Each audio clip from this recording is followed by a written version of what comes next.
I'm making homemade peach ice cream. Now I know that kind of sounds like intimidating and hard to do, but I've made it super easy with my new peach ice cream starter from Williams-Sonoma. I'm going to show you how easy this is to make. So I'm going to start with the starter. I'm going to pour it into a bowl, and I'm going to add some milk, a cup of milk.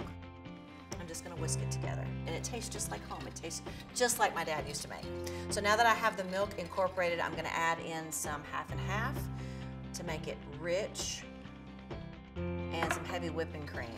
This is the secret magic part that makes the ice cream creamy and rich and luxurious. Okay, now that this is all whisked in and smooth, I'm just gonna pour it into my ice cream maker.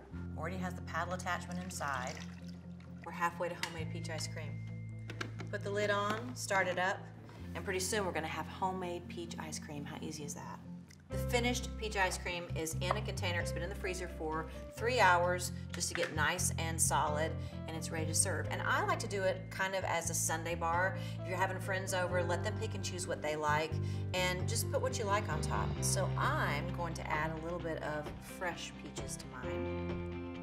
A little bit of peach preserve. I'm keeping it all peachy. I've made it super easy with my new peach ice cream starter from Williams-Sonoma. So check it out. This is part of my summer food collection at Williams-Sonoma. Have a great summer.